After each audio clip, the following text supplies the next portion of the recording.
Alors, sans plus tarder, on rentre dans le sujet, peut-être un petit peu d'introduction sur... je vais passer vite parce que vous avez déjà couvert les principaux éléments. Je vais juste mettre l'emphase sur, ou réitérer quelques éléments d'intérêt. Excusez-moi, là, je vais vous mettre ça. Bon, d'abord, l'année passée, on a créé 2 parcours de formation. Je vais les couvrir rapidement en français. Avec l'aide de partenaires internationaux, il y a Process Renal Group avec Roger, BP Trend de Boston, on a BRS de Texas au niveau de la gestion des règles, Leonardo Consulting en Australie, puis le Club des pilotes de process avec Michel Raquin en France. L'autre chose qui est d'intérêt pour vous, lorsque j'étais vice-président TI, j'ai géré une centaine d'analyses d'affaires et j'ai vécu tous les enjeux d'un groupe TI vieillissant avec une approche en mode cascade, les analyses d'affaires avec peu de méthodes. Ça remonte à quelques années, mais je me souviens qu'on a eu beaucoup de plaisir à recadrer, transformer, faire évoluer le rôle de l'analyse d'affaires. Maintenant, ça n'a rien à voir avec ce que vous connaissez aujourd'hui et toute la richesse du profil et du rôle de conseiller en affaires qui est devenu l'analyse d'affaires. Le parcours de formation, très brièvement, il y a à gauche, 2 formations d'entrée en process. Une qui est une introduction pour ceux qui ont peu de connaissances ou pas au niveau process. Il y a les options de certification avec le BPM CBOC ou le guide de gestion de process de France. Mais on a un parcours processus pour analyse d'affaires avec 6 modules. Donc, réussir son projet processus, c'est un cours de 4 jours. Modéliser, introduction à la modélisation des process et BPMN 2 jours. Mesurer la performance des process et mettre en place un système de mesure de performance processus. Faire coller les changements, ce n'est pas de la conduite de changement, mais c'est axé comment est-ce qu'une analyse d'affaires doit tenir compte des changements de comportement quand il vise à mettre en œuvre une nouvelle solution. Le 105, c'est un nouveau rôle des analyses d'affaires, la modélisation des décisions et des règles d'affaires, et finalement, comment on fait le design de processus numériques avec ses clients. On a un deuxième parcours pour architecte d'affaires axé process, un parcours d'une journée sur introduction, c'est quoi l'architecture d'affaires. Et l'idée, ce n'est pas de rivaliser là, le Business Architecture Guild ou les autres, c'est réellement très pratico-pratique sur c'est quoi une architecture d'affaires. On a un cours de 3 jours pour réussir les grands changements. Ça s'adresse aux conseillers, aux analystes d'affaires seniors, aux conseillers stratégiques, à des responsables de programmes stratégiques. C'est un cadre d'intervention pour forcer l'alignement entre les cibles, les stratégies, les capacités stratégiques, le portefeuille d'investissement et les résultats. Et il y a des classes de maîtres pour ceux qui ont suivi le 302. C'est une journée où on va un peu plus profondément dans les techniques de cadrage stratégique qui sont aussi importants pour les analystes d'affaires qui jouent des rôles dans des programmes stratégiques. La conception d'architecture de process valide, parce que malheureusement, encore aujourd'hui, beaucoup d'architectures de process ne sont pas valides d'un point de vue d'affaires ou d'un point de vue commercial. Une partie sur les 10 leviers de pérennisation, la réalisation des bénéfices, la mise en place d'un centre d'expertise intégré en gestion de performance. Et l'autre, c'est la mise en place de la gestion transversale ou le pilotage par les flux de valeur. Bon, voilà. Alors, ce sont des parcours qui ont été développés. Bien entendu, quand on entend, c'est pour ça que je parlais de soupe, hein? Tu entends le mot BPMN, BPM, BPMS, je me fais approcher par des analystes d'affaires à l'occasion. Je voudrais me faire former en BPM. Ah, OK. Tu poses quelques questions et finalement, ils veulent une formation en BPMN, c'est-à-dire comment modéliser, illustrer des process à l'aide du formalisme BPMN. Mais BPM, BPMN, bon, ça se ressent. Alors, on va démêler ces éléments-là ce soir. 4 objectifs. Donner un langage commun pour mieux se comprendre. Démystifier les différents concepts qui entourent la gestion des processus d'affaires.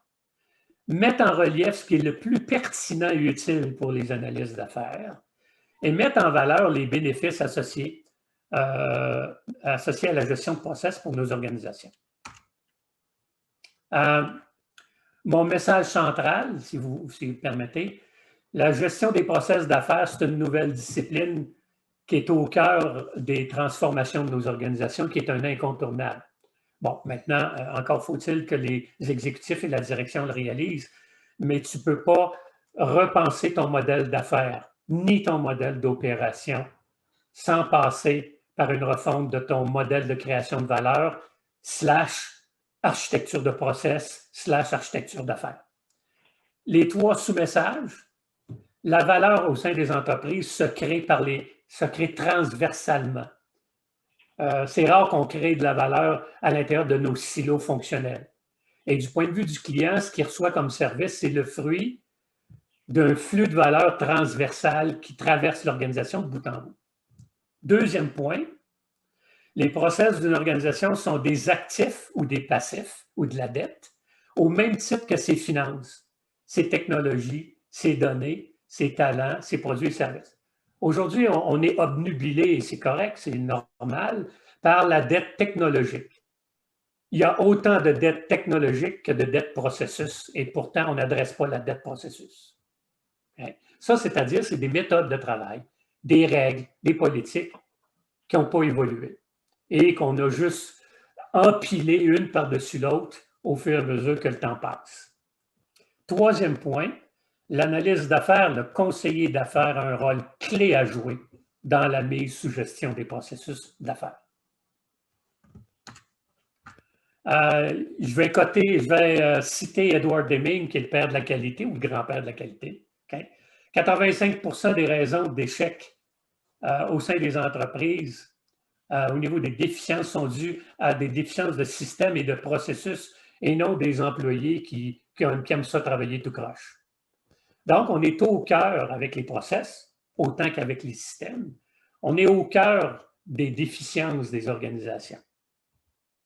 Je vais ajouter, dans plusieurs cas au niveau public et privé, et surtout au niveau public, les organisations sont à la fin de leur durée de cycle de vie utile comme modèle organisationnel. Je répète, aujourd'hui, un nombre important de ministères, leur modèle d'opération a atteint la durée de vie utile de leur modèle d'opération, doit être repensé. Et ce n'est pas juste en tweakant des technologies ou en faisant le passage numérique qu'on va régler la situation. Deuxième élément, le métier d'analyse d'affaires doit se transformer pour répondre, je dirais, aux nouvelles réalités post-COVID. Et selon une étude de Forrester en Europe, 71% des exécutifs de grandes corporations européennes, suite au COVID, ont mis l'accélérateur sur la nécessité de transformer leur modèle d'opération. Et au cœur de ça, un des rôles clés, celui de l'analyse d'affaires du conseiller d'affaires. Finalement, professionnellement, je suis un analyste d'affaires, j'aimerais mieux être en avant de la parade qu'en arrière. Okay. Où on va focuser aujourd'hui, vous avez à gauche l'étoile des filières métiers ou de spécialisation de l'analyse d'affaires ou en analyse d'affaires. Aujourd'hui, je vais focuser davantage sur 4 branches. Puis il y a une branche qui n'existe pas dans celle de gauche que j'ai ajoutée. D'abord, manifestement, la branche de l'analyse conseiller d'affaires, dans lequel c'est le lien avec l'architecture, le lien avec les analyses, l'analyse senior, l'analyse stratégique. Il y a la branche de gestion de processus d'affaires, dans lequel on peut parler du rôle de l'analyse d'affaires, de l'architecte de process, de l'architecte d'affaires. Et je vais ajouter la branche de gestion de vocabulaire des règles et décisions d'affaires qui devrait apparaître dans l'étoile de l'IBA, qui est une spécialisation de plus en plus importante. Encore plus dans les secteurs des services financiers et du secteur public, parce que les processus de ces secteurs-là sont à forte teneur en décision et en règles d'affaires. Et pour l'instant, on a laissé ce territoire-là, cette spécialisation-là au niveau des pays. Enfin, c'est essentiel, les analyses d'affaires occupent l'espace. Et je vais avoir quelques éléments au sujet de la gestion de l'expérience client. Alors, la présentation vise à éclairer les rôles, les enjeux, les approches dans ces 4 branches-là avec des exemples au niveau d'outils et de démarches. J'ai ajouté un petit carré gris qui n'est pas anodin ou un triangle grisé qui n'est pas anodin. C'est ce qui s'appelle conseiller en gestion et performance. Et de plus en plus, l'analyse d'affaires qui doit devenir un conseiller d'affaires doit évoluer vers le rôle de conseil en gestion de la performance, c'est-à-dire d'être obnubilé, équipé, compétent pour aider les gens d'affaires à améliorer la performance de leur solution et de leur méthode. Et je suis conscient qu'il y a un certain chevauchement avec le rôle des ingénieurs industriels ou des Green Belt, Black Belt, mais il y a un espace pour l'analyse d'affaires et l'analyse d'affaires doit savoir comment est-ce qu'on améliore la performance et doit savoir comment on fait ça. Et c'est ce que j'ai appelé le chapeau, le rôle accru du conseiller en gestion de performance. Voilà. Bon. Processus 101. On va passer un peu de temps pour mettre le langage à niveau. On va regarder qu'est-ce que la gestion d'un et par process d'affaires, qui est la traduction de Business Process Management. On est au niveau entreprise. On va faire une incursion, je m'excuse, sur la gestion des process à un niveau plus tactique, au niveau projet d'affaires. On va faire un clin d'œil aux outils d'automatisation des processus et des règles d'affaires. Et finalement, on va finir avec, on va mettre la loupe sur le lien, l'importance, la valeur ajoutée du tandem process-analyse d'affaires. Voilà. Donc, processus 101, probablement vous êtes tous familiers. Je vous disais, c'est quoi un process? Ben, on prend des intrants, puis on les transforme en extraits. Bon, c'était correct il y a 10 ans ou il y a 15 ans, mais ça ne fonctionne plus aujourd'hui. Et si on regarde qu'est-ce qu'un process, on a une toute autre image beaucoup plus riche. Par exemple, ici, on a le processus émettre un permis de conduire. Alors, si on se met à la place de la Société d'assurance automobile et qu'on regarde ce processus-là, qu'est-ce qu'on voit? Bon, on voit des activités, bien sûr, hein? Mais on voit d'abord des étudiants, ils ont de l'argent, ils ont suivi un cours, puis ils veulent obtenir leur permis. Fait que j'ai une partie prenante, okay, qui a de l'argent, un intrant, et qui veut obtenir son permis. OK. Les activités par lesquelles ils passent, qu'est-ce que c'est? Bon, ben, vérifier la conformité, oui, tu as l'âge, tu as ci, tu as ça. Tu complètes l'inscription à l'examen théorique, tu fournir l'accès et corriger les examens, tu transmets les résultats, tu confirmes l'inscription à l'examen pratique, tu reçois l'étudiant pour évaluer le pratique, tu transmets les résultats et tu émets ton permis. Et à quelque part, ce processus-là, à gauche, il y a un événement qui le crée. Recevoir la demande, puis il y a un événement qui met fin, le permis est émis ou refusé. Ce processus-là, pour qu'il fonctionne, il a besoin de ressources. Des ordinateurs, des manuels, des voitures. Son comportement va dépendre de guides, donc d'une politique interne de la SAC, un code de la route. Et on va mesurer sa performance en fonction de coût, délai, qualité. L'extrait d'obtenir son permis, c'est l'apprenti conducteur qui a son permis. Et le résultat du process qui est différent de l'extrait, c'est que pour la SAQ veut s'assurer que l'émission est conforme au niveau du permis et des droits perçus. Quand on se met à la place maintenant du client, de l'étudiant, puis qu'on lui demande de décrire le process, okay? Bien sûr, en intrant, il y a de l'argent et il y a du temps. Ah, OK. L'événement déclencheur, c'est il y a 18 ans, puis ses parents ils ont dit oui. L'événement de fin, il a réussi ses examens. Les activités sont, la vision qu'il a des activités, donc du processus, est différent. Je magasine le cours. Je m'inscris au cours de conduite. Je suis mon cours théorique. Je suis mon cours pratique. Je m'inscris à l'examen théorique. Je passe mon examen théorique. je passe mon examen pratique, en parallèle, je pratique avec mon père ou ma mère ou des proches, et finalement, j'obtiens mon permis. Le résultat du process est différent. Je peux conduire enfin libre, je suis hyper content. Donc, dépendant de quelle perspective on parle, un process a les mêmes composantes, intrants, extrants, okay? Utilise les mêmes ressources, a les mêmes guides, mais les événements, la façon d'évaluer la performance, c'est les mêmes indicateurs, c'est les mêmes cadrans, mais ça va être différent comme attente, et le résultat est différent dépendant de à qui on parle. Si on se met à la place du client pour obtenir son permis, il y a des éléments comme les moments de vérité qui deviennent importants. À chaque fois que l'étudiant prend contact avec le processus SAAQ pour obtenir le permis, il vit des moments de vérité. Que ce soit quand il va sur le site web pour s'inscrire, que ce soit quand il se présente au comptoir, que ce soit quand il passe l'examen avec un instructeur. Tous ces moments-là vont être des moments de vérité, plus ou moins positifs. Ces moments de vérité-là génèrent ce qu'on appelle des poignées de main à l'interne, des transferts. Hein? Alors, c'est donc des activités qu'on a à faire à l'interne dans le bureau de la SAC pour pouvoir réaliser le moment de vérité. Puis, ces activités-là sont sujettes à des règles d'affaires. Tu n'as pas le droit de faire ça. Ah, ben si tu as ça, il faut que tu ailles au moins tel âge. Puis, il faut que tu ailles tant de % ton examen. Donc, vu du point de vue du client, il y a un assemblage de moments de vérité, de complexité interne et de règles d'affaires qu'il peut comprendre ou pas comprendre et qui peut défaire l'expérience client. Et souvent, le client devient victime de cet assemblage-là. Donc, on n'est plus dans la vision d'un process, c'est des intrants transformés en extrants, c'est pas ça, là.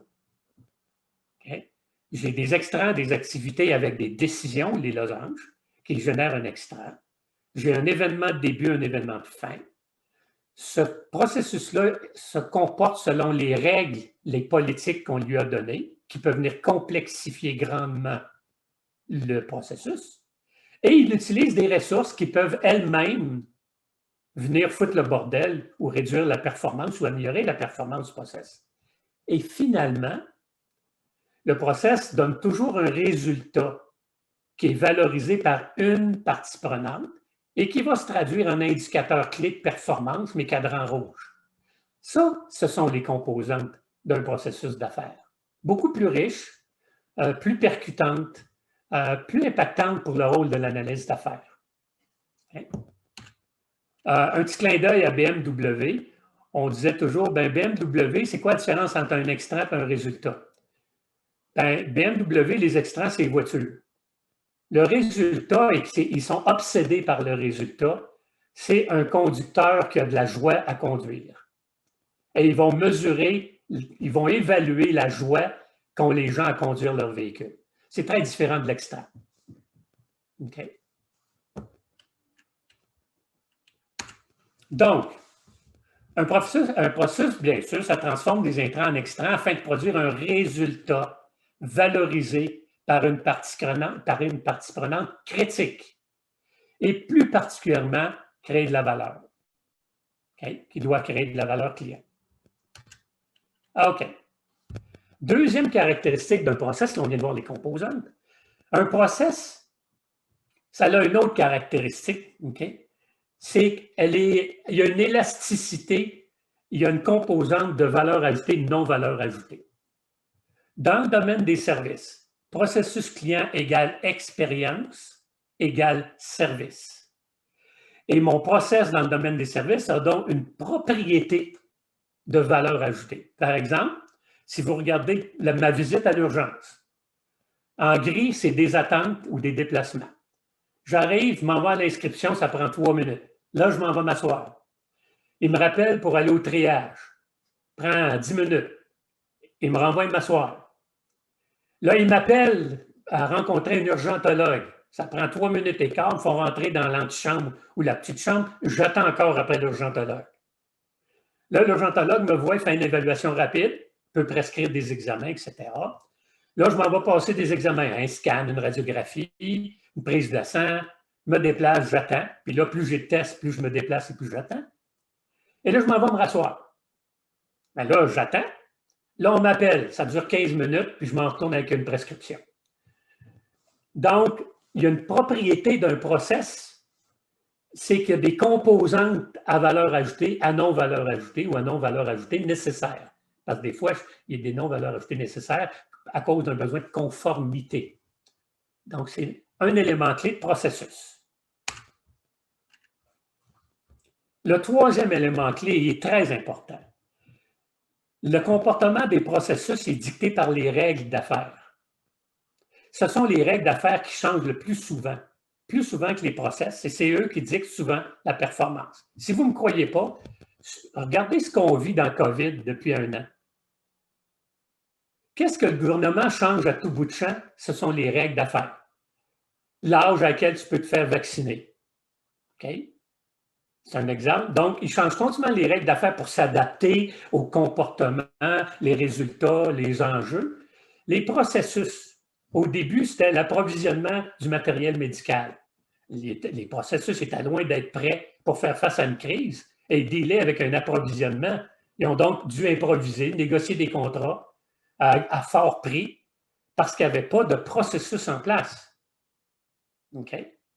Fait que quand on écoute chaque fois le trio, pensez règles d'affaires et process. Le process de vaccination, on l'a changé plusieurs fois aussi, mais pas aussi souvent que les règles. Hein? Par exemple, avoir des unités mobiles à Montréal ou avoir amené les gens tous au centre à Montréal, le grand centre. Le processus de vaccination, ils ont été très agiles dans des organismes très rigides. Moi, je leur lève mon chapeau. Okay? Processus règles d'affaires, c'est intimement lié. L'autre histoire pour mettre le clou sur le cercueil, j'étais chez Desjardins et le nouveau PDG suspectait, j'étais vice-président dans ce temps-là, et directeur, le nouveau PDG suspectait qu'il y avait de l'exagération dans les bons de réquisition, dans l'approvisionnement, puis que c'était un peu le free-for-all. Donc, mon processus d'approvisionnement confirme mon besoin, complète ma réquisition, quelqu'un approuve ma réquisition, puis on passe la commande. Il n'a pas changé. Lui, il a changé une règle. Je veux voir tous les bons de commande de 1 000 $ et plus sur mon bureau à partir d'aujourd'hui. Qu'est-ce que ça a fait au processus en termes de performance? Tout a jamais. Mais le processus n'a pas changé. La règle a changé. Donc, analyse d'affaires, portez attention autant aux règles d'affaires de vos processus qu'au processus lui-même. Autre élément, il y a une façon d'appeler, de nommer un process, il y a des règles syntaxiales et ce n'est pas des caprices d'experts. Quand on nomme un process, c'est un verbe et un nom. La raison, c'est que quand vous inversez le nom du process, vous obtenez le nom du résultat. Émettre des permis. Je le vire à l'envers, permis émis.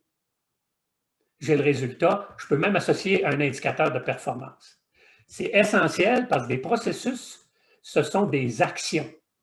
C'est une action qu'un employé fait. Verbe, non. Tu ne mets pas de qualificatif, tu ne mets pas par exemple, je vois ça souvent, gestion de ci, affirmation de. Le langage en ion, c'est un langage de capacité, de capacité, ce n'est pas un langage de process. Donc, pas de gérondif, de suffixe, de qualificatif. L'autre chose, éviter les verbes poubelles. Donc, gérer les clients, gérer les contrats, gérer les fournisseurs. Faire quelque chose, accompagner le client. Les verbes poubelles, quand vous n'êtes pas capable de coller un indicateur clé de performance clé à un process, c'est parce que votre verbe n'est pas assez précis. Donc, si on le met gérer partout, c'est le fun, c'est facile, mais gérer, ça ne veut rien dire. On n'est pas capable d'associer un résultat à gérer. Donc, règle syntaxiale, c'est simpliste, mais c'est fondamental. L'autre élément, c'est que les process ont des natures différentes. Des process structurés, simples, prévisibles, hein, remplir un formulaire, compléter, payer ma cotisation. Mais j'ai des process qui sont un peu moins prévisibles, un peu moins répétitifs. Par exemple, traiter une réclamation suite à une tornade ou suite à une inondation. Et à l'extrême, j'ai des processus qui sont imprévisibles et qui ne sont pas répétitifs. Gérer une fraude. Par exemple, si vous pensez à Revenu Québec, les 5 millions de rapports d'impôts, compléter mon rapport d'impôt, on est en bas à gauche. Okay? Mais là, quand je croise des données, de l'intelligence, je commence à suspecter que tel entrepreneur ou telle entreprise ou tel individu, il a déclaré 0 revenu, il vient de s'acheter un Hummer, puis il y a 3 chalets. Là, il croise ces données-là, commence à suspecter. On ouvre un cas de fraude. Cas de fraude, tu ne peux pas gérer ça en BPMN ou avec des modèles de process. C'est imprévisible. Donc, attention, quand vous travaillez sur un process, de grâce, essayez pas d'utiliser du formalisme simple ou de type BPMN pour représenter des process imprévisibles, hautement complexes ou qui sont pleins de décisions. Vous allez mourir au bout de votre sang. Autre, c'est que j'ai 3 grandes catégories de process. J'ai des process de gestion.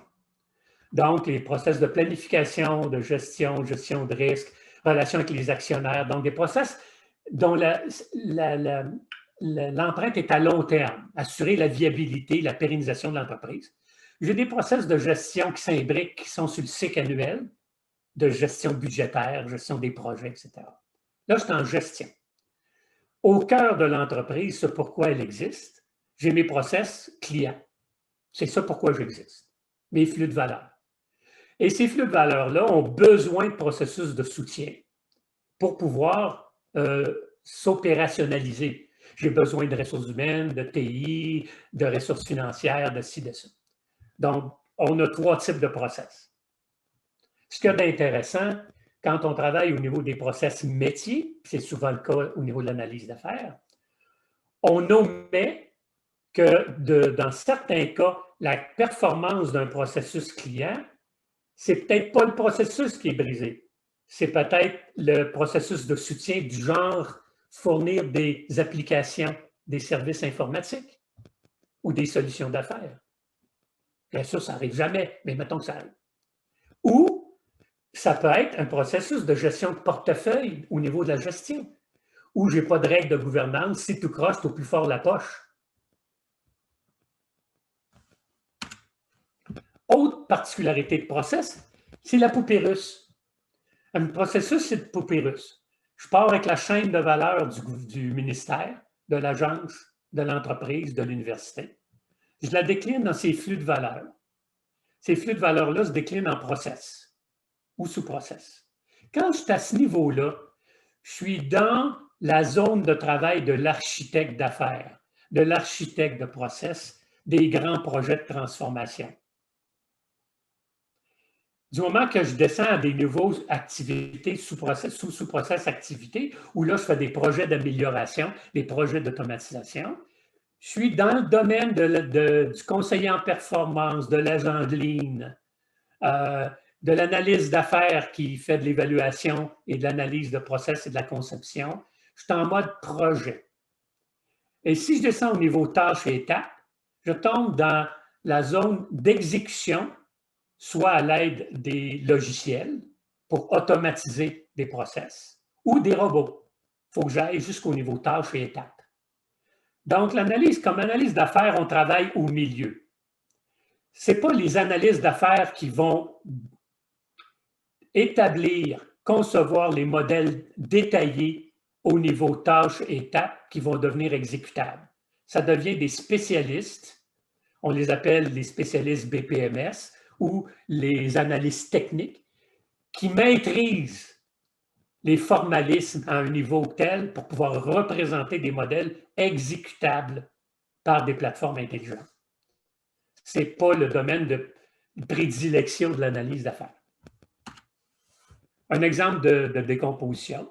Niveau 1, restauration d'un service. Niveau 2, les activités, il faut que j'ouvre la requête, j'assigne la requête, j'ai analysé, testé, fermé. Pour assigner la requête, niveau 3, ben, j'identifie les techniciens, je regarde leur disponibilité. S'ils sont disponibles, je l'affecte à la restauration de service. Puis pour la disponibilité vérifiée au niveau 4, là, je suis dans les workflows, les instructions. Ben, le cédulaire est lancé, le nom de la ressource est saisi, puis le calendrier est révisé. Donc, on voit un peu l'effet de la poupée russe quand on travaille. Autre particularité d'un process, ça a une vie. Ça a un cycle de vie, un process. Cradle to grave. Il y a un début, il y a une fin. Okay? Donc, comme analyste à faire, je peux arriver dans un environnement où les process ne sont pas documentés. Ils existent. Les gens disent qu'il n'y en a pas. En fait, il y en a, mais ils sont dans la tête des gens. Il faut que je les découvre. Élicitation des process. OK. Ben, il faut que je les visualise et que je les décrive pour pouvoir les valider, les socialiser avec le groupe. Après ça, je peux les analyser. Je peux les concevoir, reconcevoir, le redesigner et simuler mon process et vérifier qu'avec les scénarios de volume, il va être opérationnel, il va être performant. Je peux en profiter pour innover avec des techniques de créativité pour totalement repenser le process. Je peux l'automatiser. Et après ça, je le surveille, je le mesure et je l'optimise en temps réel. Donc, un processus a un cycle de vie et il y a des outils, des plateformes qui permettent de gérer ces cycles de vie-là d'une façon plus ou moins complète. Ce que vous connaissez probablement comme analyse d'affaires, j'utilise Visio pour visualiser et décrire un process, ou PowerPoint, ou des outils de base. Dans bien des cas, on est encore avec les post-it quand on était en présentiel. Okay? Puis ça fait le job. Bon. Autre particularité d'un process, ça a un état dans son cycle de vie. Autrement dit, imaginez un processus, puis c'est le même dans toutes les organisations. Le processus, après un certain temps, accumule de la dette et sa performance commence à décliner. Qu'est-ce qu'on fait? On appelle un agent lean ou un conseiller en performance et on fait un Kaizen, où on fait un atelier de résolution de problèmes intensif pour trouver des solutions opérationnelles avec les équipes. Et là, ben, on élabore, on fait des changements au process. On ajoute un nouveau formulaire, on automatise un petit bout de fonction, on change quelques règles, on réorganise. Et là, on fait un autre bout. Ça dure 1 an, peut-être 6 mois, peut-être 3 ans. Et là, hop, ça commence à décliner. Donc, dans la vie d'un processus, au départ, j'ai plusieurs phases d'amélioration successives. C'est ce qu'on appelle les cycles lean, les cycles d'optimisation, les cycles d'automatisation. Il arrive dans la vie d'un process un moment où il n'y a plus rien à faire. La roche, elle ne peut plus donner d'eau. Tu as beau y ajouter des TI, y ajouter du monde. Okay? Le process est en fin de cycle. Il doit être repensé. C'est là où on fait un projet de refonte ou de réingénierie. Okay? Processus TI. Donc, il faut savoir reconnaître, comme analyse d'affaires, quand j'ai une problématique, qu'un client me parle de problème au niveau de ses opérations, est-ce qu'à quelque part, je suis en situation d'optimisation ou je suis en situation de refonte? Ça ne sera pas la même game, pas la même démarche. Et finalement, je pense, oui, les process, il y a 4 types de mesures pour mesurer la performance d'un process. Et un process a 4 contributions au niveau corporatif. Je m'explique. D'abord, le process, les 4 dimensions pour mesurer la performance, c'est son efficacité. Faire la bonne chose, hein? Travailler sur les bonnes choses. Donc, la croissance, la fidélité, le nombre de produits, la compétitivité, les politiques gouvernementales, un process qui contribue à opérationnaliser de façon efficace. J'atteins les objectifs de ma politique à travers mes process ou l'expérience client.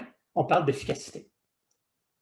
On a aussi les mesures d'efficience, le coût unitaire, les délais, le nombre de points de rupture dans mon processus, le pourcentage de non-valeur ajoutée, et on pourrait même mettre l'expérience employée. Parce que vous le savez comme moi, plus mes process sont bordéliques, moins les règles d'affaires sont claires et plus les systèmes sont vieillots et plus l'expérience employée est dégueulasse. Okay. La troisième dimension, l'agilité. Est-ce que mon process me permet d'avoir des délais au marché rapide? Pensez à la COVID. Ça a été quoi la vitesse du gouvernement pour se revirer de bord pour mettre en place les nouvelles cliniques de vaccination? S'ils avaient essayé de faire ça dans le cadre actuel des modèles d'opération, ils seraient morts. Ils ont donc court-circuité le process.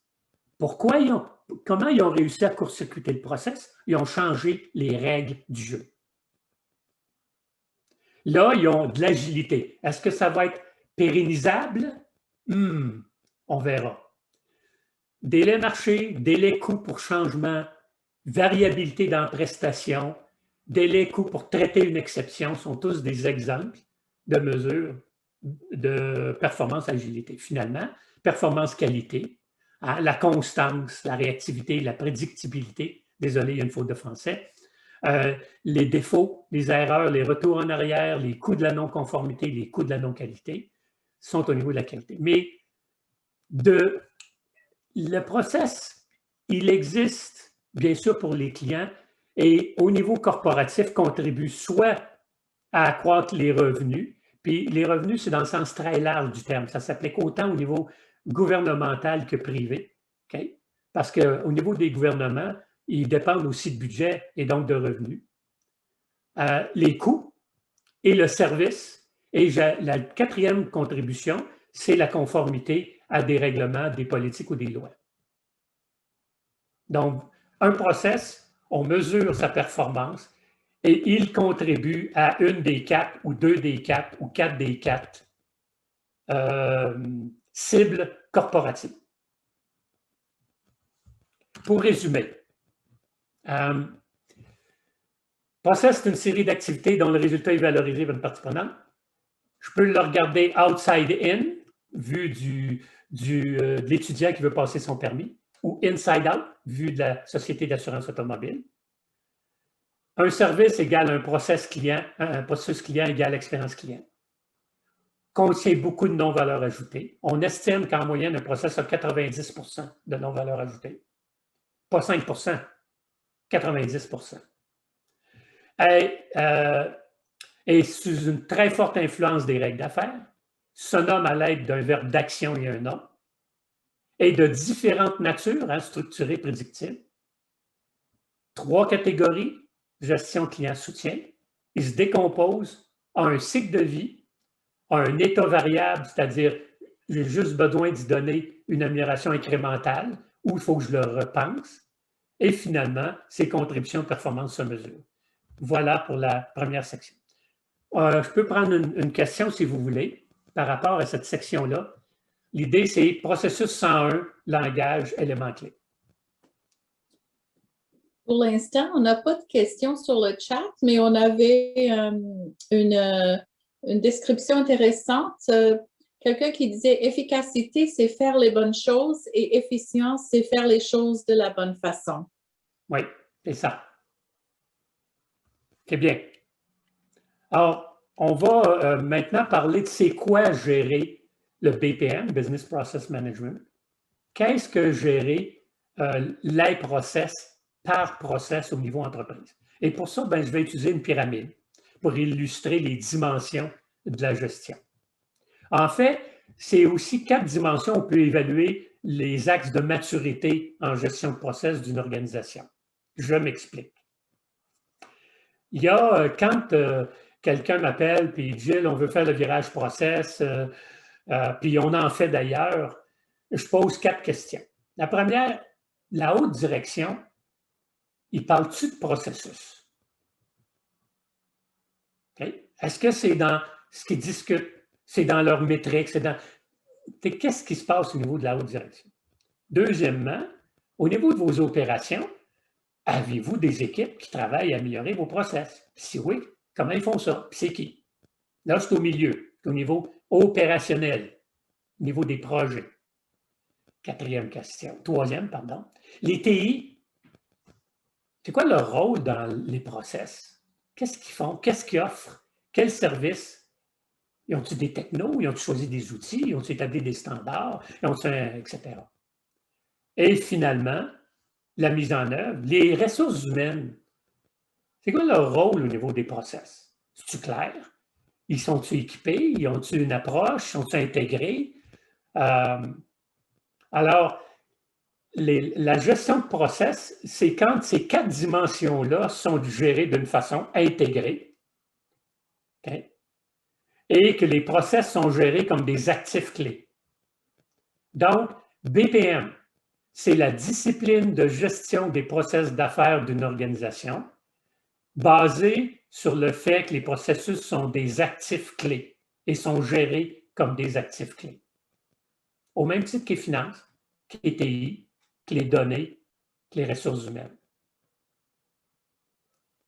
Le clin d'œil au langage qu'il y avait dans la première page, hein, BPM versus BPMN versus BPMS.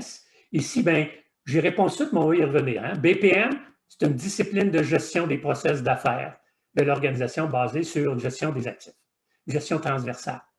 Deuxième, BPMN, c'est un formalisme. C'est un ensemble de symboles qu'on utilise pour illustrer un processus sous la forme d'un modèle, pour mieux communiquer avec les clients d'affaires, pour mieux l'analyser, pour le concevoir. C'est un formalisme, c'est un ensemble de symboles. Et le BPMS, ça réfère à des plateformes de gestion automatisées des processus et des règles d'affaires. On va y revenir tantôt. OK. Ici, on fait des connexions avec les méthodologies et les thèmes. Au niveau entreprise, on reconnaît une entreprise qui est en mode gestion de process. Ben, est-ce qu'on a de la gouvernance et du pilotage des flux de valeur avec des pilotes de flux de valeur? A-t-on une architecture d'affaires avec l'architecture de process bien établie, socialisée? Est-ce qu'on a une gestion intégrée des portefeuilles d'investissement affaires? Donc, j'appelle ça les dollars capacité, qui intègrent les dollars processus, pour des projets process, et les dollars TI. Est-ce qu'on a un tableau de bord corpo qui intègre la notion de performance de process et contribution des process au site d'entreprise? Est-ce qu'on a une culture ou un début de culture de transformation par les process et on a-t-il des bons outils d'architecture d'affaires? Et là, ben, il y a différents types de méthodologies en architecture d'affaires. Moi, j'utilise celle de PRG, mais il y en a d'autres qui existent. Et à ce niveau-là, on travaille au niveau des flux de valeur. Là, c'est à droite ce qui est écrit en rouge.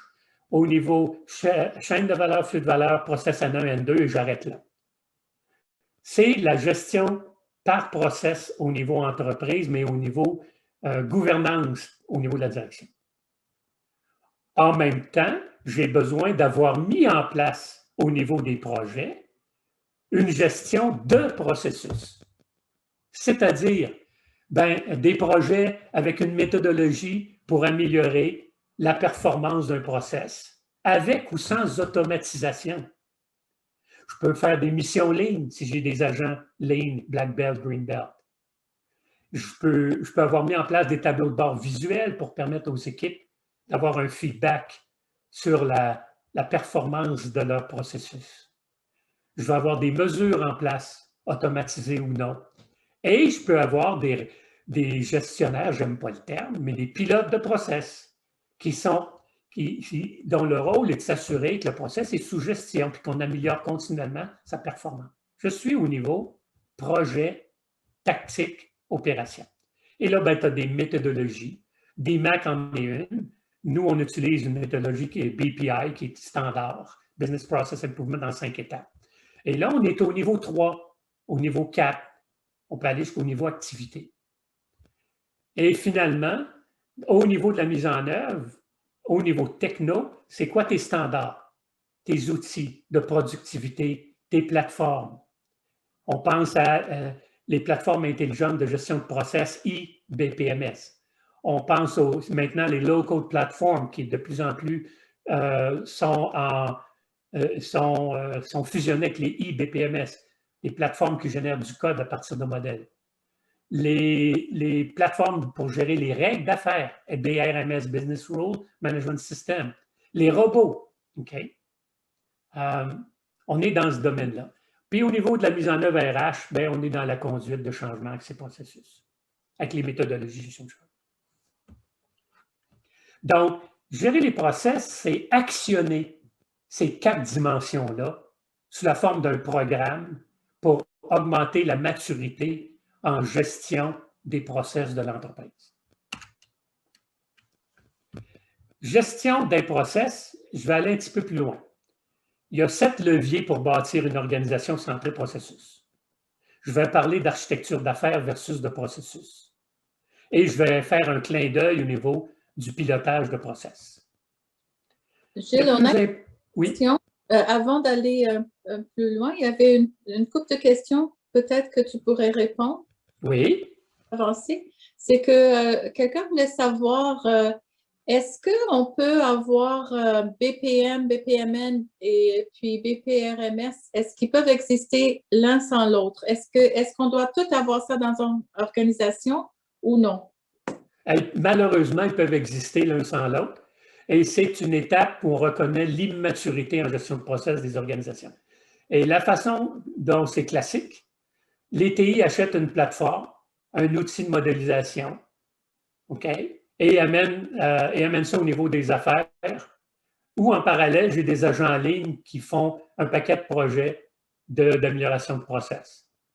À un moment donné, la direction se réveille et dit « Wow, là, on fait un paquet de projets, mais comment on sait qu'on travaille sur les bonnes affaires? » Là, il y a quelqu'un qui commence à penser transversalement et d'un point de vue gouvernemental. Donc, en réponse, les 3 peuvent exister de façon séparée, mais à chaque fois qu'ils sont séparés, et plus longtemps ça dure, et plus longtemps vous êtes dans une zone de sous-performance. Okay, merci. Et l'autre question, c'est concernant Lean. Tu as mentionné Lean. Oui. Comment est-ce que, si on a des spécialistes Lean pour l'amélioration des processus et aussi des analystes d'affaires, comment est-ce que les 2 rôles peuvent travailler ensemble? D'abord, le premier rôle des agents Lean, là, je ne parle pas d'une entreprise qui a un programme de changement de culture pour aller en mode d'amélioration continue. Ça, c'est excellent si ça existe. Mais si j'ai un centre d'expertise Lean, leur rôle, c'est de résoudre les problèmes opérationnels à l'aide de l'approche, de la pensée et des actions Lean, et de mettre en place une gestion Lean au niveau des équipes opérationnelles pour qu'ils repèrent le gaspillage, qu'ils mesurent et qu'ils l'éliminent. Donc, c'est un rôle très opérationnel. C'est des experts dans l'ingénierie du travail, puis ils peuvent aider les équipes à changer leur méthode de travail. Bon. Par ailleurs, au niveau de l'analyse d'affaires, oublions le rôle de la gestion des requis de l'analyse d'affaires, mais il y a des analyses d'affaires qui vont prendre dans leur relation, vont prendre en charge des projets où un client d'affaires va te parler de « j'ai besoin de tel bidule ». En réalité, il faut que tu commences par comprendre c'est quoi ses besoins et c'est quoi les problèmes. Ce travail d'élicitation-là, de définition de problème, puis de bien s'entendre sur la portée puis pourquoi, et non pas centré à répondre à son besoin de bébelle, c'est le travail d'analyse d'affaires. En cours de route, si on a besoin, si on se rend compte qu'il y a des problématiques d'opérationnel, où j'ai besoin d'être en mode résolution de problèmes intensifs, là, je vais aller voir mon collègue agent en ligne, puis je vais dire, regarde, ce bout-là, ça ne me donne rien, moi, de tomber avec, de faire des modèles, de la gestion de requis, puis tout ça, là, ce n'est pas ça l'enjeu. Il faut absolument travailler de façon intensive à régler le problème opérationnel. Et après ça, on regardera en termes de solutions. OK? Qu'est-ce qu'on a besoin comme solution d'affaires pour pérenniser ou aller plus loin? Et c'est là où tu peux, on travaille en collaboration avec l'agent en ligne. L'agent en ligne résout le problème, il stabilise le process, et là, on arrive, on dit, parfait, est-ce qu'on veut maintenant l'automatiser? On veut-tu l'amener à un autre niveau de performance? Et on veut-tu travailler avec une solution numérique ou une solution d'affaires intégrée? Et c'est là où l'analyse d'affaires peut reprendre le fanion, parce que là, il va partir avec un état de process, un modèle de process qui va avoir été optimisé d'un point de vue opérationnel. Est-ce que ça répond à la question? Oui, merci beaucoup. OK. Donc, gérer, quand on dit la gestion par process, la gestion de process, l'élément à retenir, c'est la mise en place de la gestion transversale au sein des organisations. C'est le but premier de mettre en place une gestion par process. La raison est simple, la valeur se crée transversalement et non pas verticalement. Vous avez dans l'illustration à gauche le parcours d'un client qui se fait promener d'un département à l'autre avec un paquet de poignées de main et d'activités jusqu'à temps qu'on le serve. Okay? Ben, en fait, il subit notre organisation. Par ailleurs, si j'ai quelqu'un qui est imputable de s'assurer qu'on mesure et qu'on améliore la performance d'un flux de valeur de bout en bout, il va s'assurer que de point de vue de bout en bout, on livre le résultat attendu, okay, ou promis à la partie prenante qui est le client. Et la mise en place de cette gestion par flux de valeur-là, c'est au cœur de la raison d'être du BPM. Pensez à la dernière fois que vous avez pris l'avion. Tu t'enregistres, tu embarques, tu es sur le vol, tu vas récupérer tes bagages, puis tu laisses l'aéroport. Pensez aux expériences que vous avez eues. Okay? Il y a plusieurs compagnies aériennes et aéroports qui ne gèrent pas ça de bout en bout. Fait que chacun a optimisé. L'enregistrement, hey, ça a été super facile, j'ai fait ça sur mon mobile, okay, sur mon téléphone cellulaire. Il a embarqué, j'étais dans une filière, une file privilégiée. Le vol, ça a été chaotique un peu, il y a toutes sortes de raisons, il faisait chaud, peu importe. Et puis, à récupération de bagages, ils ont perdu mes bagages. Puis, je suis parti de l'aéroport sans mes bagages. Hey, à quelque part, le client, dans ce cas-ci, ton flux de valeur, c'est une dette. Parce que l'expérience client, tu maganes ton client. Donc, les 8 leviers, je disais 7, mais j'en ai ajouté un. Une organisation qui veut mettre en place la gestion par process doit adresser 8 leviers. Ça ne veut pas dire de toutes les adresser avec la même force. Il faut tenir compte de la maturité. Il faut donc calibrer l'utilisation de ces leviers-là. Et par exemple, l'architecture d'affaires. Une architecture d'affaires, ça donne des blueprints d'aide à la décision. C'est des modèles, des blueprints, comme un architecte dirait, qui permettent à la direction de prendre les meilleures décisions possibles à travers 3, 4, 5 blueprints. Une architecture d'affaires, pour aider à prendre des décisions, passe par des thermographies, ce qu'on appelle les heat maps. Il faut que tu fasses parler tes blueprints aux gens d'affaires pour les aider à prendre les bonnes décisions le plus rapidement possible. L'architecte d'affaires est responsable de aussi maximiser les synergies, les opportunités et réduire la duplication. Et est un rôle clé à jouer au niveau de soutien à la gouvernance stratégique et tactique.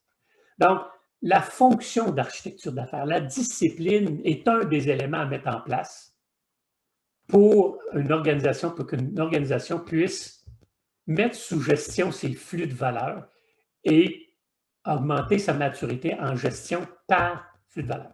Deuxième levier, les systèmes de mesure.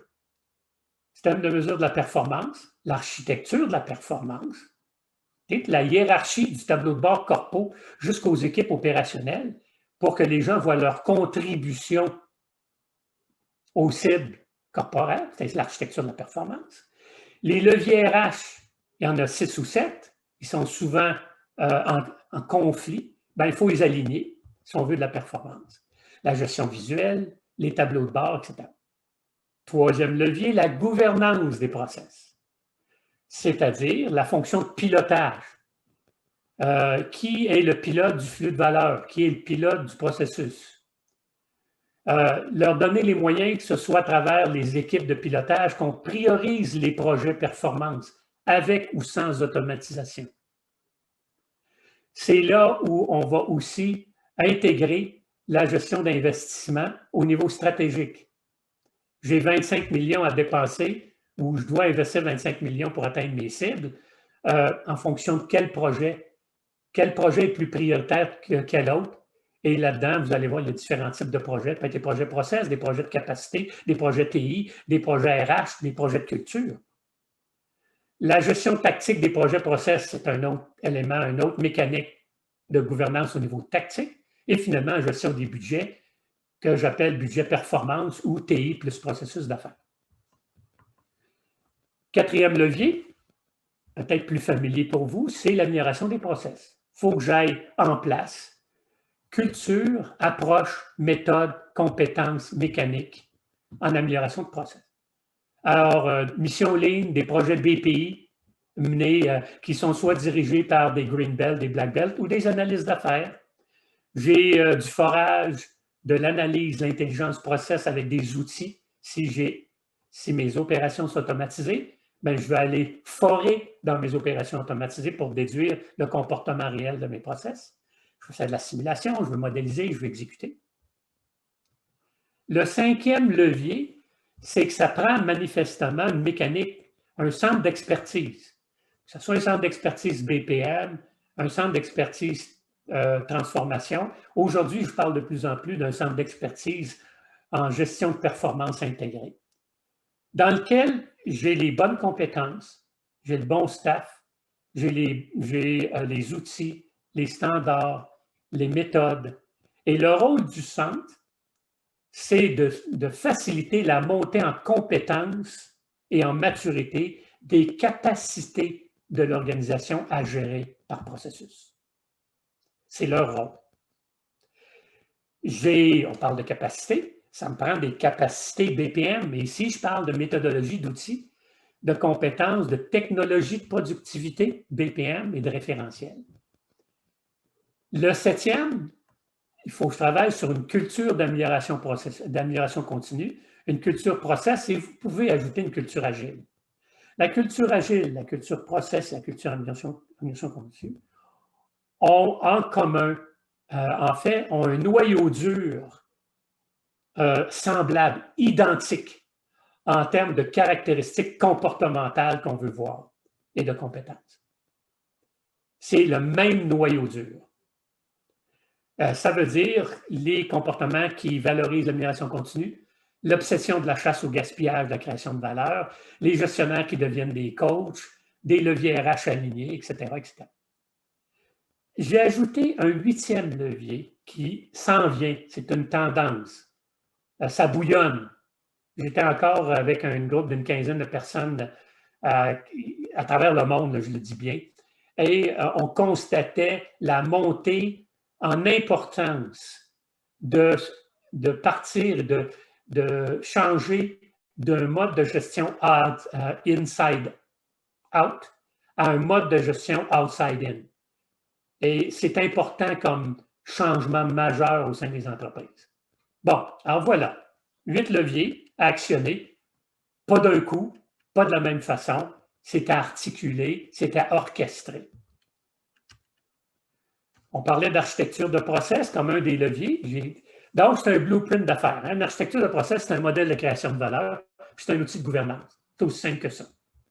Alors ici, j'ai un exemple d'une université avec mes process de gestion, mes process de soutien, mes 4 flux de valeur. Et le processus, on peut évaluer chacun des process en fonction de 2 variables. Leur niveau de défaillance, pain level, high, medium, low, et leur niveau de contribution aux intentions stratégiques, à l'étoile du pôle Nord, aux cibles stratégiques de l'organisation, gain, low, medium and high gain. Un process qui est dans le rouge, vous voyez le diagramme en bas, là, il y a du rouge. Un process qui est dans high pain, high gain, très brisé, très contributeur pour se différencier comme université, comme organisation, comme entreprise privée. On s'entend qu'on va vouloir mettre le dollar process, puis idéalement le dollar TI là. Okay? Alors, je peux avoir des process qui peuvent être medium and low pain et qui n'ont pas de contribution critique, mais qui sont obligatoires parce que je dois être conforme. Il faut que je sois ISO 9001. Okay? ISO 9001, ce n'est pas un différenciateur, mais j'ai besoin que ça marche. Fait que lui, il serait plus vers à gauche, peut-être en bas. Alors, c'est ce qu'on veut dire. Qu'est-ce qu'on fait qu'une architecture de process? pour l'utiliser comme un modèle de création de valeur et outil de gouvernance. Ça se fait avec la direction. Ça se fait avec les vice-présidents, les gestionnaires. Il y a des fois qu'on a 250 personnes dans une salle, on peut en avoir 120, on peut en avoir 15. L'architecture d'affaires, c'est une discipline qui focus sur l'amélioration de la capacité de gestion stratégique d'une organisation.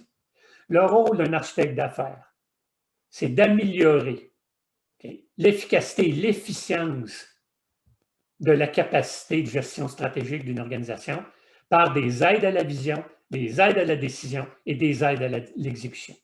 Bien là, on utilise différents modèles dans nos outils d'architecture ou, si on n'a pas d'outils au niveau manuel, j'ai des outils, par exemple, de soutien au cadrage stratégique en haut, dans le milieu à gauche.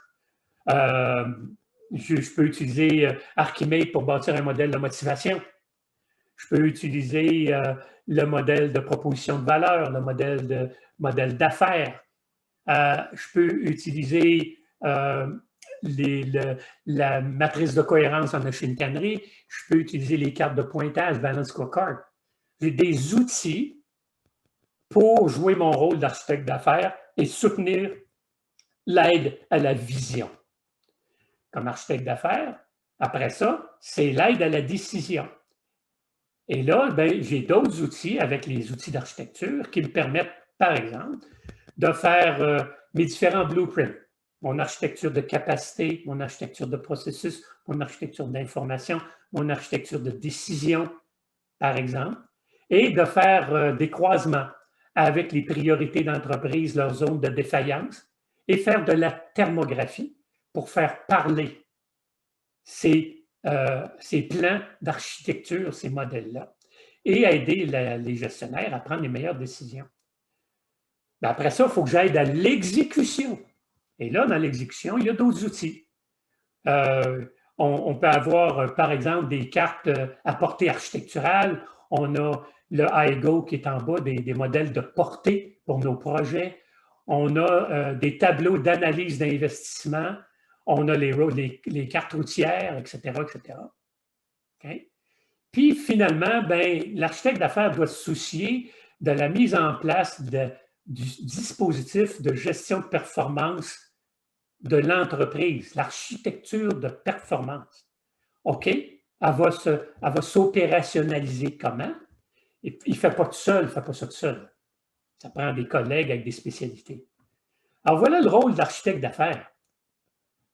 Je le répète, l'architecte d'affaires est là pour améliorer la capacité de gestion stratégique d'une organisation en fournissant des aides à la vision, des aides à la décision et des aides à l'exécution.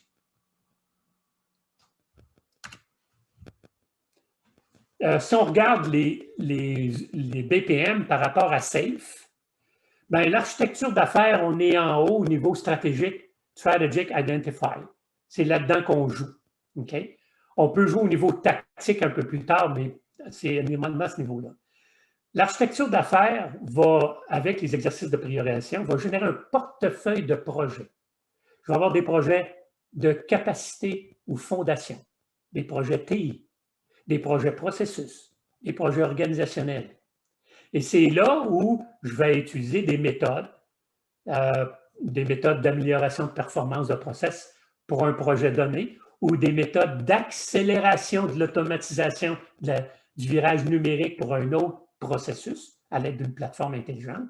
Là, je tombe dans Explore, Refine pour définir, prioriser, lancer.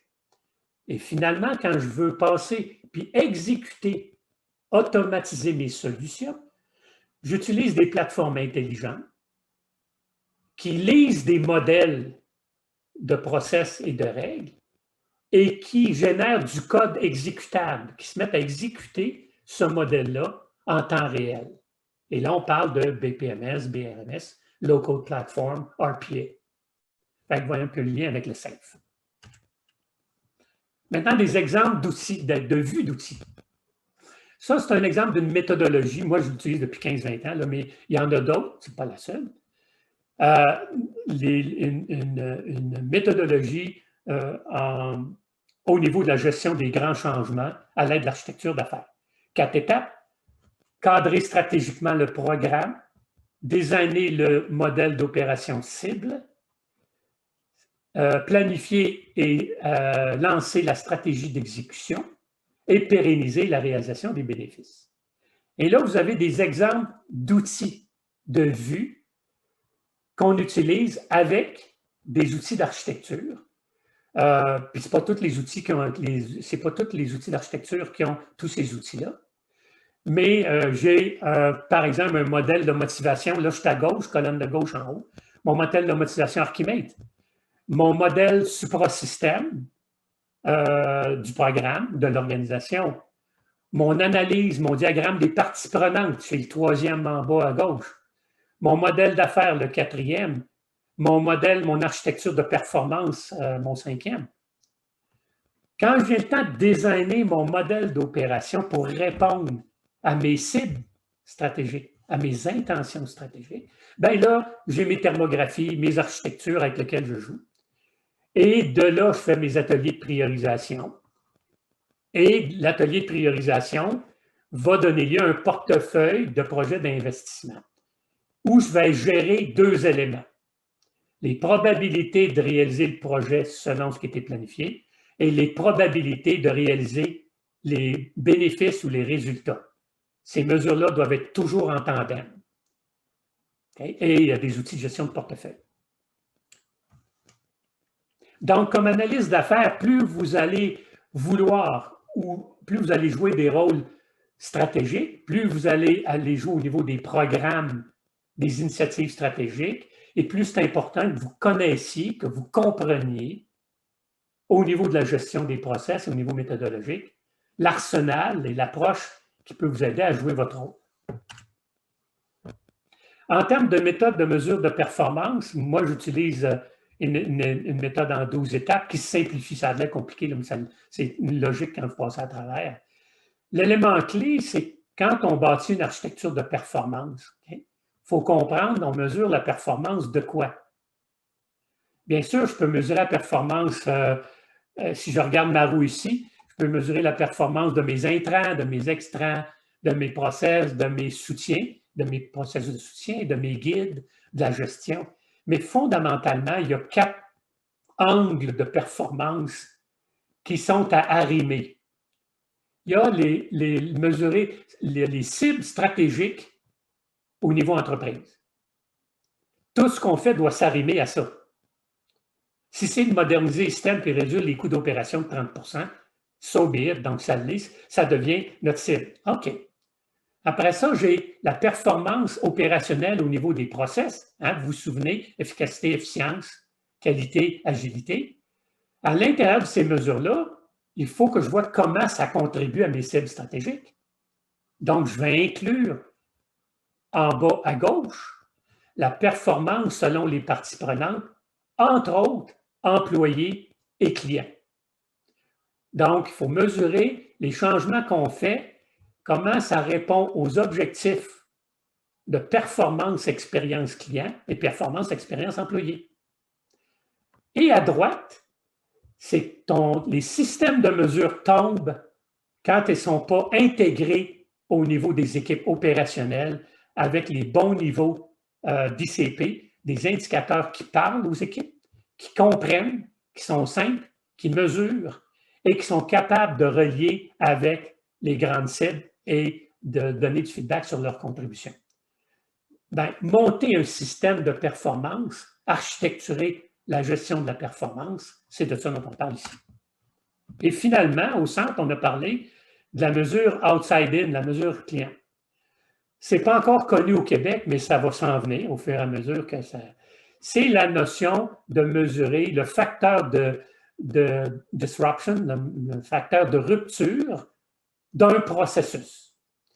Et c'est statistiquement prouvé, c'est plus valide statistiquement que le Net Promoter Score, que l'indice de satisfaction ou que l'indice d'effort perçu. Ces 3 indices-là ne sont pas valides ou sont mal utilisés. Ici, c'est statistiquement prouvé. Tout process a un nombre optimal de moments de vérité. Ça, c'est mon échelle en bas, moment of truth. Okay? Tout process a un nombre optimal. Okay? Et l'idée, c'est d'amener ton process à ce nombre optimal-là. Et ça a un impact direct sur deux variables, les coûts puis l'expérience client mesurable.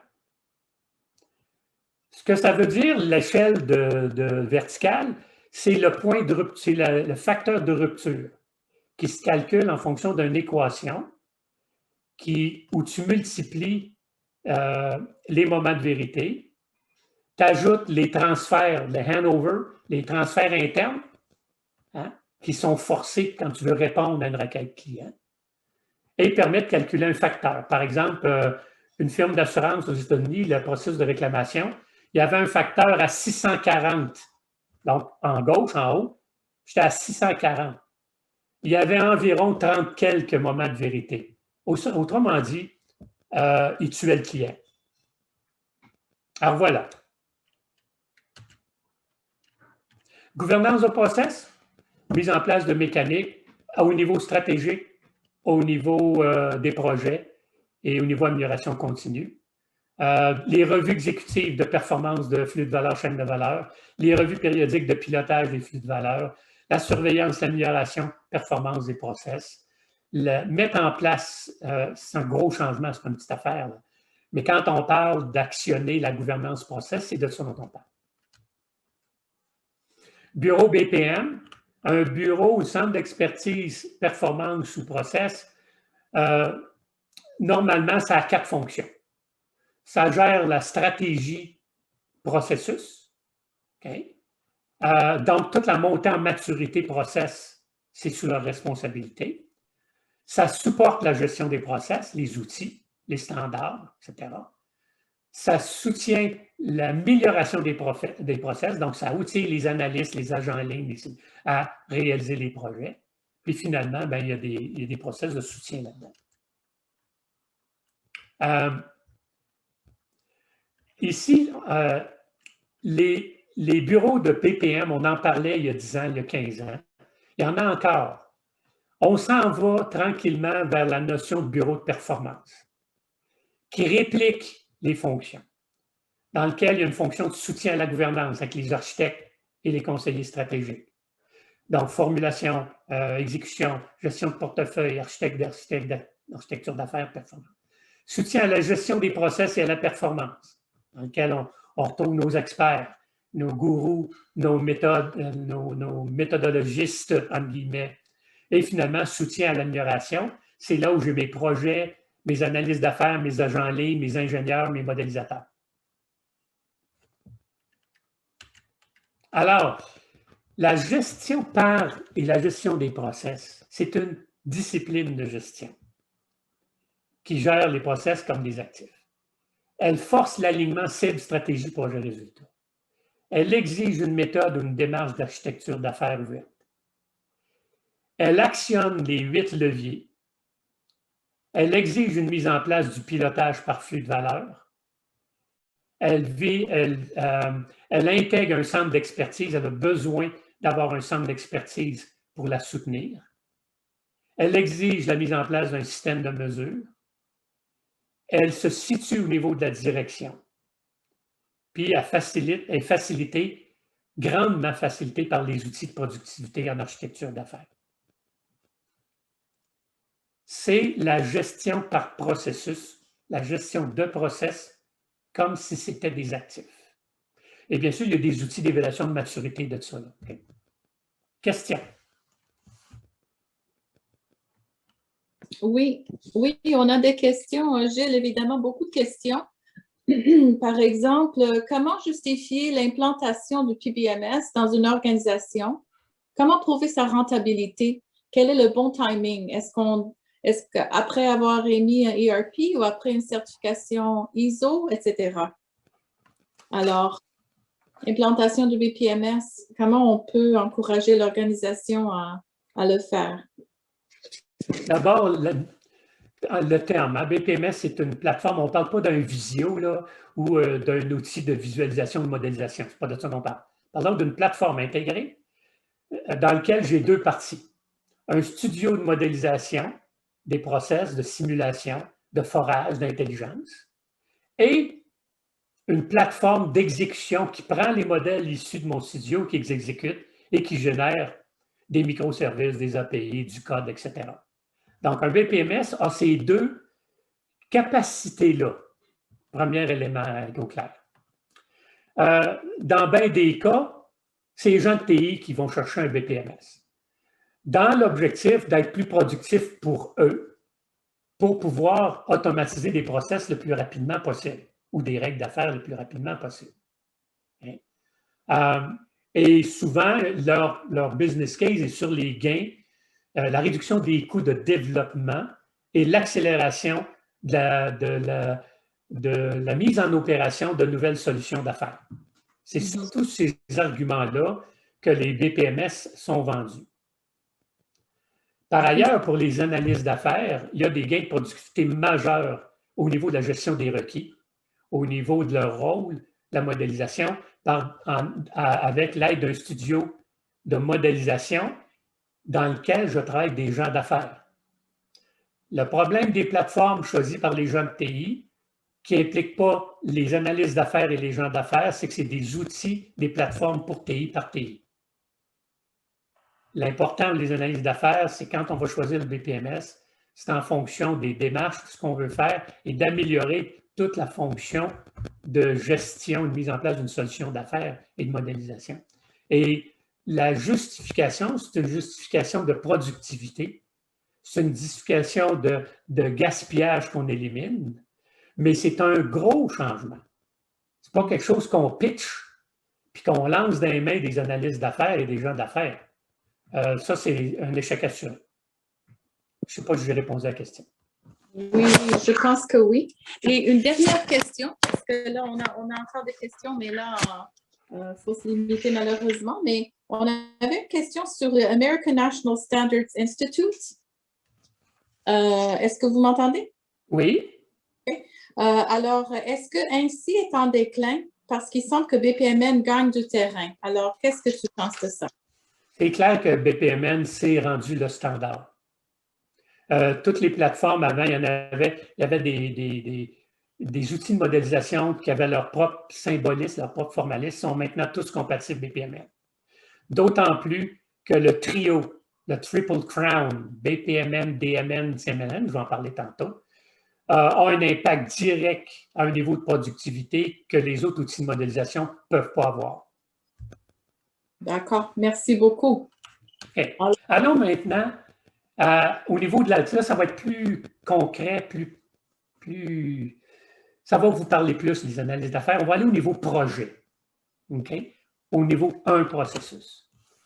Première chose à dire, okay? Quand je travaille sur une solution d'affaires, okay? La solution d'affaires est plus grande que le produit numérique ou le TI.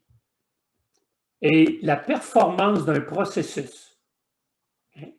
Je suis au cœur, au centre de l'hexagone, est tributaire, bien sûr, de la santé de mes process, de la qualité de l'information. Puis aujourd'hui, beaucoup de process sont déficients et les virages numériques tombent parce que j'ai des problèmes au niveau de la qualité des données et de l'information. Elle est tributaire de la culture. Les cultures où j'ai du finger pointing, ce n'est pas en meilleure place pour le virage d'amélioration continue. On cherche les coupables. Les process et la performance des process dépendent de deux types de leviers. Il y a des guides, donc l'organisation, les rôles et responsabilités, l'imputabilité, stratégie. Pourquoi on s'en va où, à quelle vitesse on y va, pourquoi là, pourquoi pas là. C'est quoi le succès pour nous? Et les politiques et les règles de l'entreprise. Ce sont des guides. À l'opposé, en bas, j'ai des ressources pour que mon process produise sa performance. J'ai besoin d'installations, d'infrastructures, de technologies, de capital humain, donc capacité, compétences, motivation. Donc, quand on pense à une solution d'affaires comme analyse d'affaires, on devrait avoir cet hexagone-là tatoué sur notre avant-bras. Et quand on cherche à comprendre, à évaluer, à analyser et à définir un projet vis-à-vis une demande d'un client d'affaires, je peux même me centrer sur le bidule techno qu'il veut, mais peut-être que les problèmes de performance sont peut-être attribuables, mais peut-être qu'il y a d'autres éléments. Et si je saute trop vite en mode agile ou en mode TI, bien alors je produis des solutions sous-optimales ou qui ne réalisent pas les bénéfices. Donc, quand je suis en mode projet, gardez l'hexagone en tête. Quand vous pensez solution d'affaires, il faut penser hexagone. Donc, on est au milieu, hein? On est en mode projet, process, lean, etc.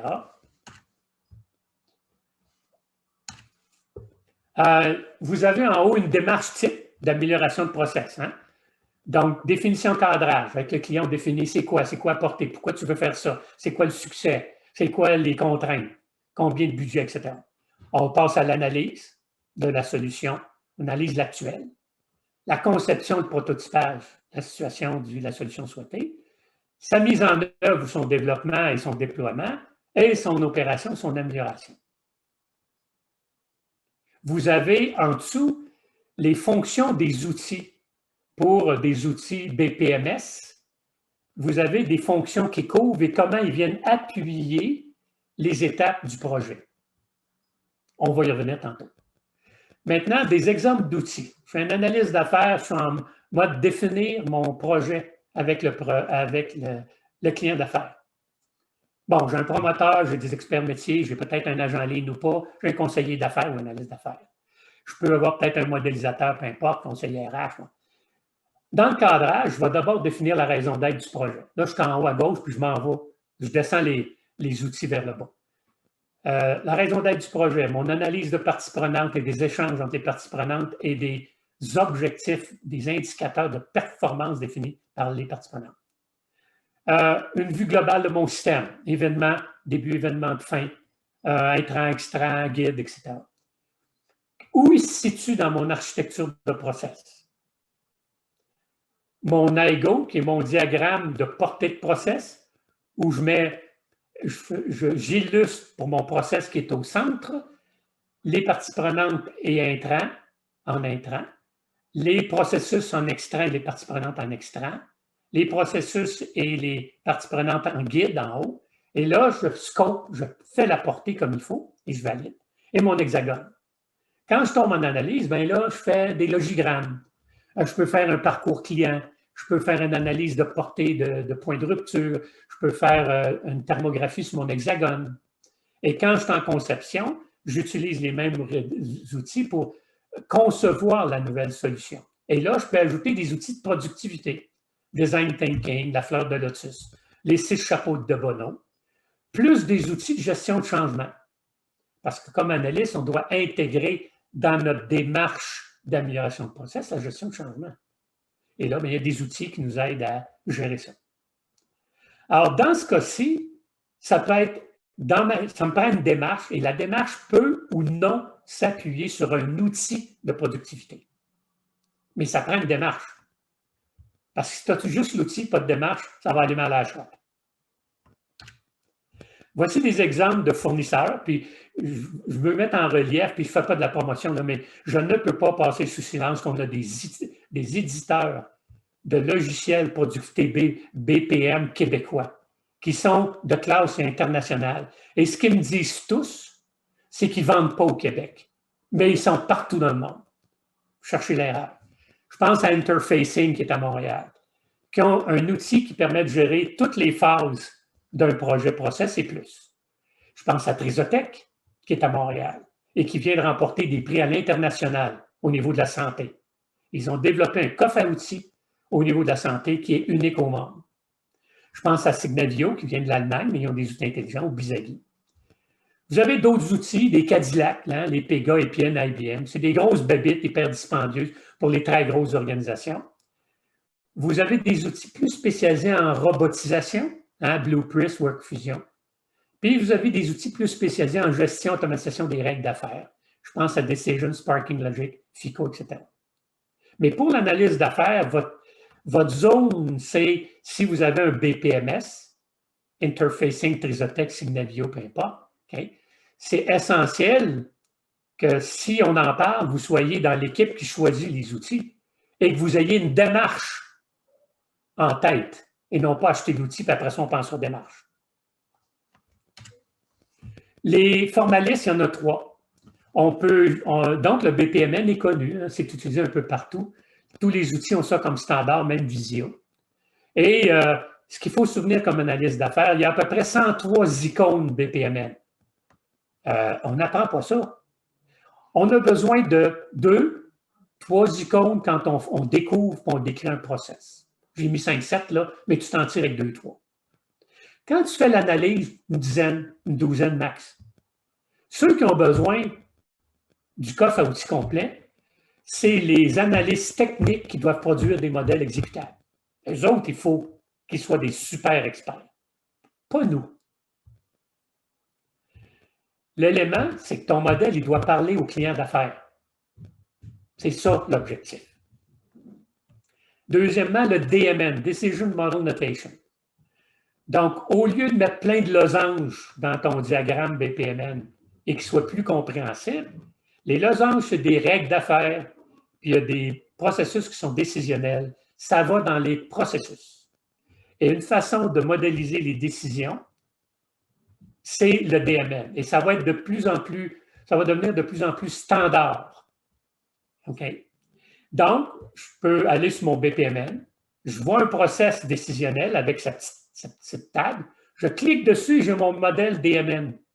Et j'ai tout mon modèle de décision.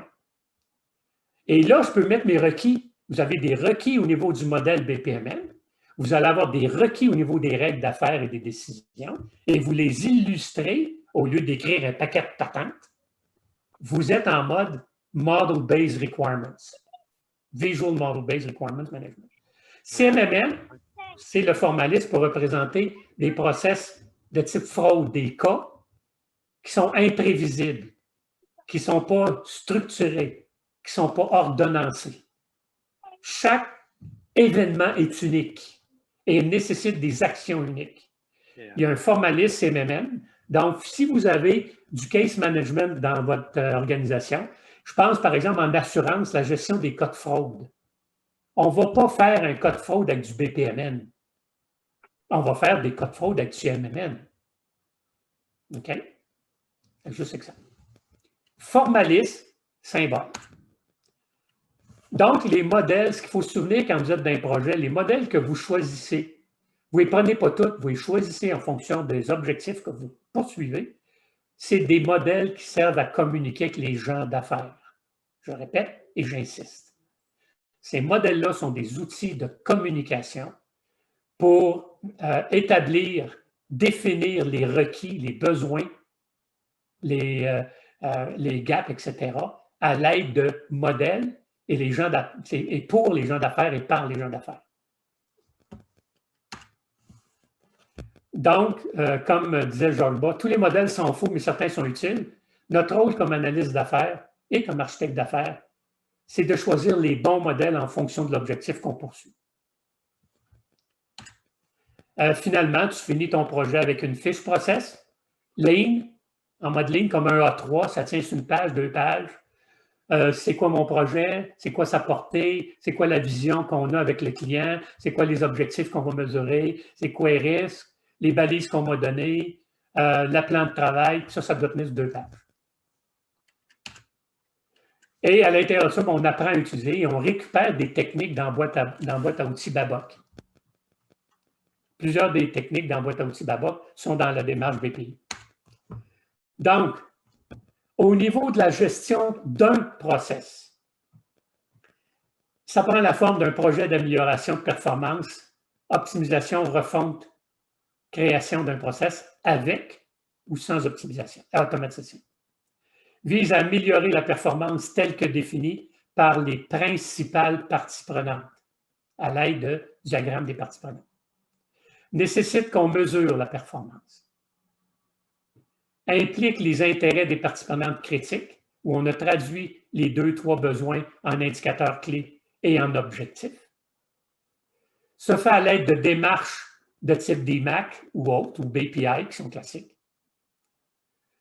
Prennent la forme d'un dossier d'affaires Lean, 1 ou 2 pages. Okay. Peuvent servir et peuvent se réaliser dans une approche ou une structure de projet Lean. Mettent à contribution les formalismes pour la modélisation, BPMN, DMN, CMNN, et leur productivité en gestion, les projets process, la productivité est augmentée par les outils logiciels d'une façon importante dans la mesure où on fait ça dans le bon ordre, on ne fait pas du pitchage d'outils.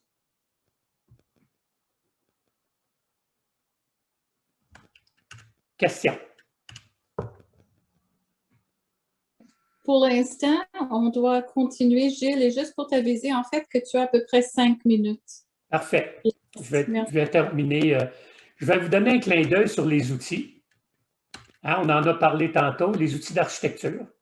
Iris, les outils comme Qualiware, BizDesign des jardins au BizDesign, Qualiware, c'est au gouvernement fédéral. Iris, Trisotech en font un peu, mais il y a d'autres types d'outils qui couvrent plusieurs phases d'une méthodologie avec des fonctionnalités d'aide à la vision, d'aide à la décision, d'aide à l'exécution. Un exemple, ça c'est la méthodologie d'Iris qui est soutenue par l'outil. Vous avez des outils pour automatiser BPMS, BRMS, des outils de modélisation et d'automatisation de processus qui vont jusqu'à la gestion et la mise en place de la gouvernance des process. Ces outils-là structurent, organisent, accélèrent et renforcent le virage BPM d'une organisation parce qu'ils vont jusqu'à l'exécution, la surveillance en temps réel et l'amélioration continue. Des outils, par exemple, qui vont vous aider en lisant des documents ou en travaillant avec les gens d'affaires, qui fait quoi, quand, comment, vont vous aider à traduire ça en modèle. Vous travaillez en langage d'affaires, en mode d'affaires, puis il va vous sortir vos modèles. Il peut même vous sortir les grands requis. Hein? Vous avez ici tableau, texte, relation, récit utilisateur, détail. Modélisation, vous modélisez, il va corriger vos erreurs. Il y a une intelligence, vous dit ça, tu ne peux pas faire ça comme ça, ce n'est pas correct. Ça, révise ça, c'est faux, tu ne peux pas. Hein? DMN va faire la même chose au niveau des décisions. Au niveau des cas, la même chose. Okay. Et ils vont montrer des vues. Ces outils-là vont te permettre d'avoir des vues pour analyse d'affaires, en amélioration continue, quelqu'un en qualité, etc. Donc, je vais aller directement à la fin parce qu'il y a un message important. Il y a une intersection très forte, j'espère que vous le comprenez maintenant, BPM, analyse d'affaires. D'abord, c'est à travers le BPM que vous allez aller en mode Visual Based Requirements Management. Il n'y a pas d'autre façon de faire ça. Donc, la gestion des risques en mode visuel, c'est à très forte productivité, mais ça nécessite les bons outils et une bonne démarche. Dans cette sphère-là, dans ces 4 axes-là, c'est une zone d'enrichissement pour devenir conseiller d'affaires. Et si vous voulez enrichir, sortir jusqu'à un certain point de la gestion des requis pour les jeunes pays. Ça a un impact direct dans la maîtrise de ces connaissances-là et ces outils sur votre profil d'intervention au niveau stratégique. C'est à forte opportunité de spécialisation de métier. Spécialiste en vocabulaire d'affaires. Ça, c'est règles d'affaires, décision, définition des affaires, modèle de concept. Conseiller en performance pour monter des systèmes, architecture de performance, système de mesure. Spécialiste en expérience client, pensez à la gestion des points de rupture. Et vous avez des opportunités de migration ou d'hybridisation. Architecte d'affaires, analyste d'affaires, qu'on voit de plus en plus. Architecte de process, analyse d'affaires. Donc, à l'intérieur du BPM, je n'ai pas parlé des autres branches de l'IBA, il y en a un paquet d'autres, et c'est autant de filières de spécialisation. Je me suis concentré sur la filière de gestion de process. Voilà ce que j'avais à vous dire.